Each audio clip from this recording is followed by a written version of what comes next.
Aishwarya's creative कट्टामध्ये आपलं पुन्हा एकदा स्वागत. तर आज आपण बघणार आहोत अतिशय सोपा आणि क्रंची असा डेझर्ट. मुलांपासून ते मोठ्या माणसापर्यंत आवडणारा असा चुरोज. तर आजसाठी लागणारे साहित्य: 1 कप मैदा घेतलेला आहे, 1 कप रवा, 1/4 कप दही घेतलेलं आहे, 1/4 कप तेल. इथे तुम्ही तेल कोणतंही यूज करू शकता.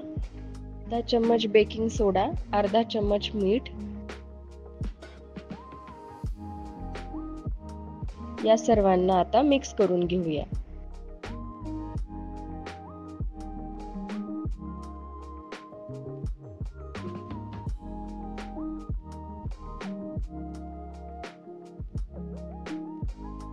झालेला आहे. आता यात आपण 1/4 कप पाणी टाकूया.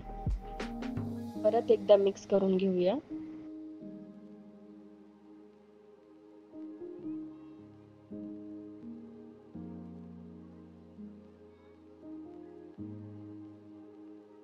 आता छान मिक्स झालेला आहे. ही कणिक जास्त पातळही नको आणि जास्त घट्टही नको. हिला 10 मिनिटं झाकून ठेवूया. नंतर इकडे आपण चाचणी बनवून घेऊया. त्यासाठी मी इथे 1 वाटी साखर घेतलेली आहे. 1 वाटी साखर तर त्याला 1 वाटीच पाणी टाकूया. साखरेला आता मेल्ट करून घेऊया.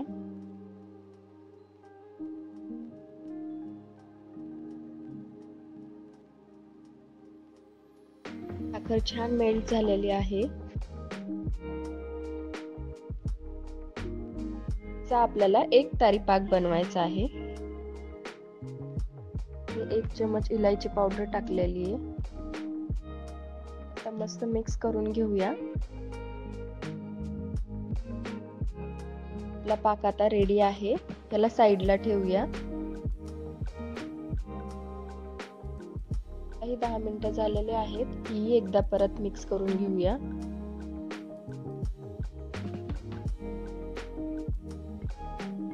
याचे 2 भाग करूया.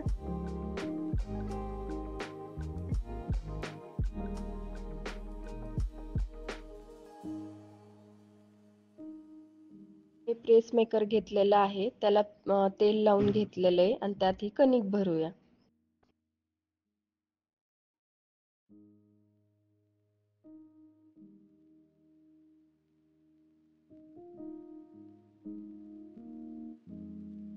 कढईत तेल तापायला ठेवूया.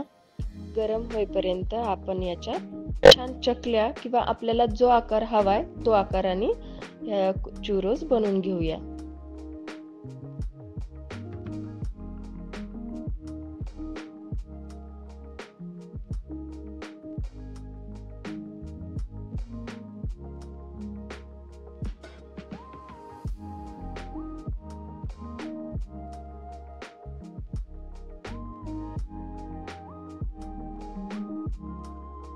पर्यंत जर तुम्ही माझ्या चॅनलला सबस्क्राईब केलं नसेल तर प्लीज सबस्क्राईब करा आणि बेल आयकॉनला क्लिक करा, जेणेकरून माझ्या नवनवीन रेसिपीज तुम्हाला बघायला भेटतील.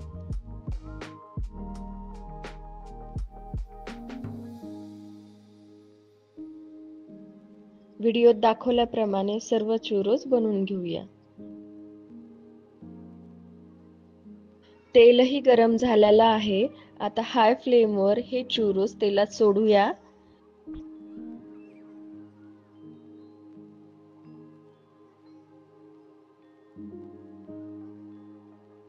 साइडनं चुरोजला तळून घेऊया. चुरोज मस्त गोल्डन ब्राउन झालेले आहेत. याला आता काढून घेऊया.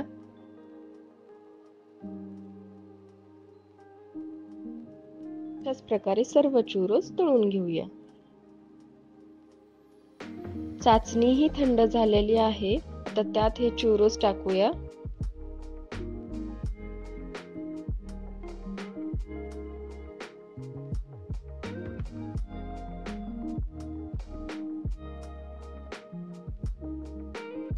दोन्ही साइडनं छान डीप करूया. ते 3 मिनिटं हे चुरोज चाचणीतच ठेवूया.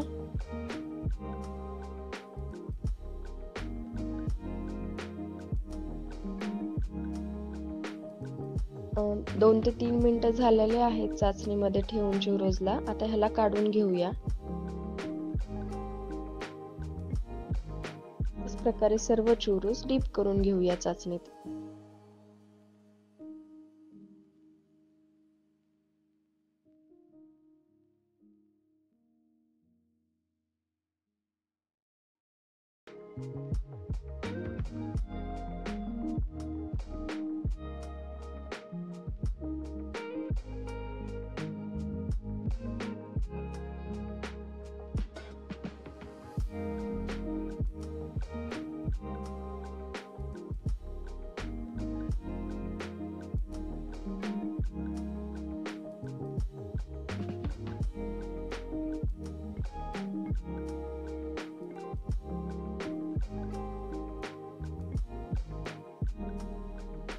चुरोजला एका प्लेटीत घेऊया आणि पिठी साखराने ह्या चुरोजला गार्निश करून घेऊया.